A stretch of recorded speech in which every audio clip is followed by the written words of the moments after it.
There is this woman, young writer from, I think it's Nigeria. She's called Chimamanda Adichie Ngozi. Probably one of the most influential writers today writing in Africa. And you know, she said that the concept of getting angry is actually quite transformative.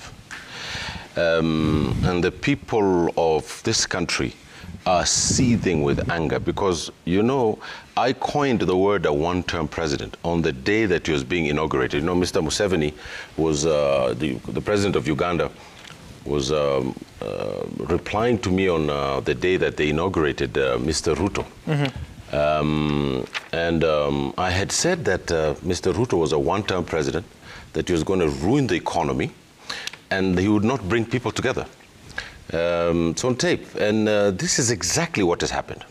Now, but what I did not know was that the culture of thuggishness that emanates in our political system today, where the president of this country is accused by his attorney general of having links to the Russian oligarchy and the Russian mafia,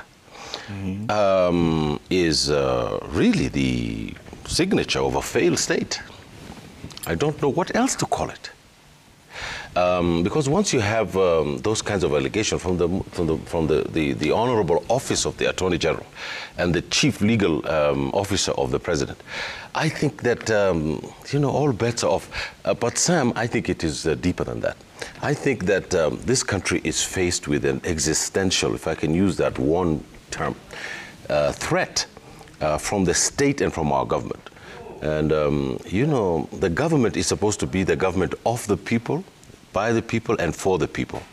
But when the political class is talking about stealing our taxpayers in such brazen terms, then the people's right to wait for an election in 2027 is going to be absconded. The fact that every person in the Gen Z who was demonstrating on the streets of Nairobi, the president stood in front of this country and said, I've listened, I've heard you.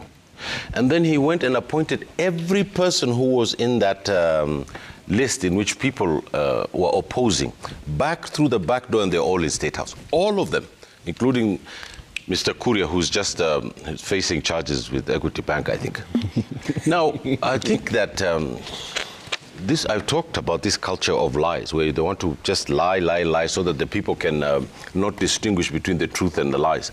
But Mr. Muturi's allegations are really the most serious allegation I have heard since I started politics, and it's a long time ago. Mr. Muturi essentially said that our president is irredeemably corrupt. Now, if he says that he's irredeemably corrupt, what should we do about that? Because the National Assembly is not doing anything about it. Our current Attorney General is not doing anything about it. The institutions that we have is not doing anything about it. The public prosecution is not doing anything about it. Is the president of this country above the law? Or is he governed by the constitution of this country? We need to ask ourselves those questions. And I was of the view that we needed to wait for an election because the Gen Zs, who are much smarter than everybody else, saw what was going on in this country. And they took the mace to pipeline. You remember that happened? You know, the mace for the Nazi, that's the symbol of our government. It was making the rounds in pipeline. There was shootouts in... Which is not the official mace being used at Parliament. It was one that is... Yeah, but the symbolism of it, because these kids had gone into the National Assembly. They burnt down the Chief Justice's offices in there. I mean, it's, once you have the symbol of the system out, that's what the people are telling the government, that you no longer represent us. So I'm not trying to be radical at all. I think I'm probably one of the most sober people there is who speaks about politics in this country. But I think that it is worse that even the opposition, the so-called opposition in this country, which was under the tutelage of Mr. Odinga, were putting on Arab hats in Mombasa and saying that all is well in this country and that there's nothing wrong and they're just going to wait for a national election. The poverty level, Sam, I put it to you today, if you just go out here on the street, you could see how broken our country is. The people have nothing to eat. it's difficult for men to take food to their families. There are no jobs. We know that the healthcare system has collapsed. We know that the food program for children in primary school is not there. We know that every shilling that is taken from the taxes of these people, we don't know where it goes. And now that there's this discourse in the government about what is actually happening, all bets are off, and we pray that we can still have a country tomorrow morning. Okay.